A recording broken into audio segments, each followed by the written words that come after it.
Hello, beautiful people. My name is Kristen. Welcome to my book reviews for January, where I share with you what I read, what I thought about it, and maybe inspire you to pick up something new. My classics, as I do like to read at least one classic a month, and I actually got to two. I read Villette by Bronte. Charlotte, right? Yeah.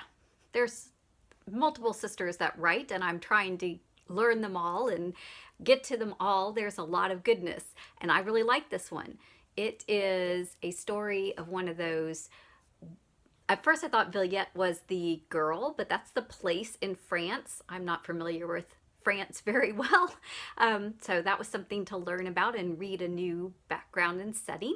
But it's set on a story for Lucy Snow. And as a young girl, we see her kind of losing her parents and having a lot of difficulties. And she kind of deals with this theme of coming of age and dealing with her loneliness and trying to find her place of belonging in the world. And she ends up caring for an older woman, and then she gets this vision to go to France, and she starts teaching English, and there's a lot of encounters with reoccurring people in her life and trying to figure out her heart and her love interests and all those kind of good things. And it was a good classic read. I liked it. It's probably not gonna make one of my all-time favorite classics, but a good one. Then I read Cyrano de Bergerac by Brusard, and it's a beautiful book that I picked up at a used library book sale. And this is that story of a famous man who actually did live, but he wasn't all that attractive. He had a characteristic large nose, and he was very romantic and a very beautiful creature spiritually.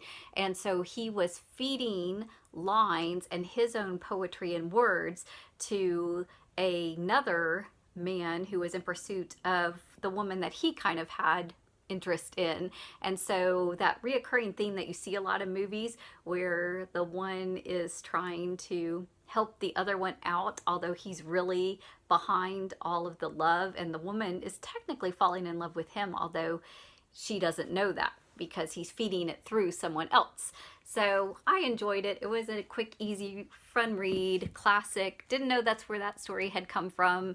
And that's a fun part of reading, right? We get into all these worlds and we go, oh, that's the origins of that story. So that's cool.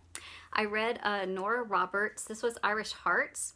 It actually is 2 books, and it's her first 2 books ever. And this was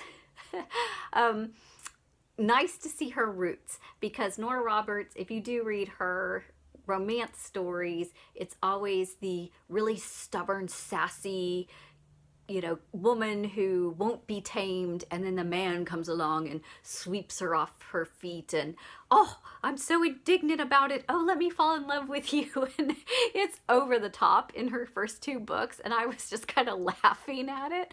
But there's a place. There's a place for the silly, romantic, I must pay the rent, I can't pay the rent, I'll pay the rent and save the day, type of story.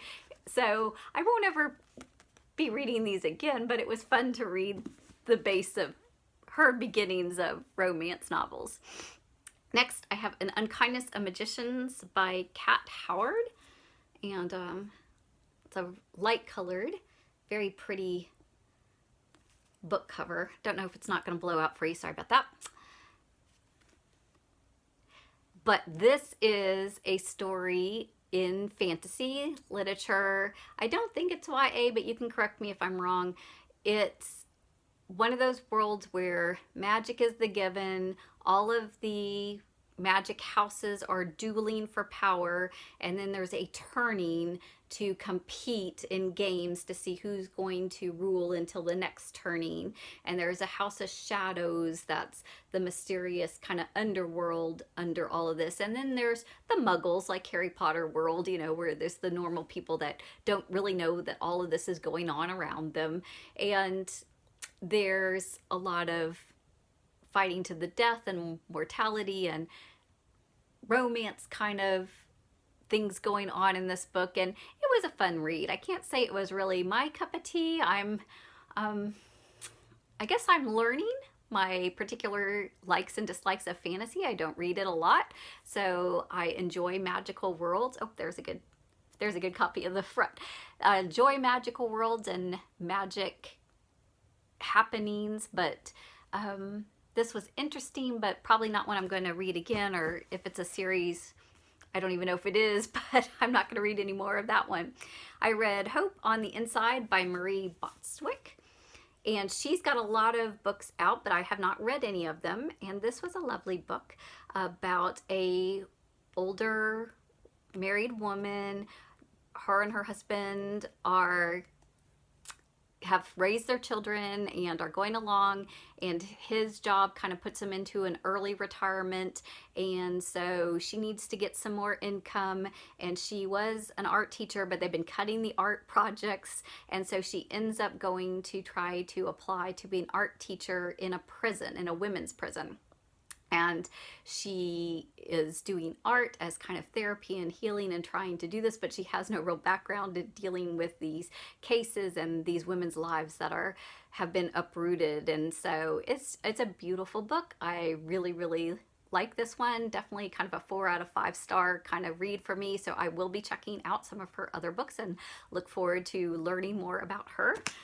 And the last book I read was The Water Dancer by ta-nehisi Coates, and he wrote the book Between You and Me, which I read before I started blogging all my book reviews, and it is a very thought-provoking book that I want to reread fairly soon, probably sometime this year. But this book is a fictitious story of that time period when slavery was prevalent in the US, and it is told from the perspective of a boy who has a white father but was born to a black slave woman, and he has a magical power, which is interesting because it says it right in the cover that he has a magic power, but I didn't take that as literal.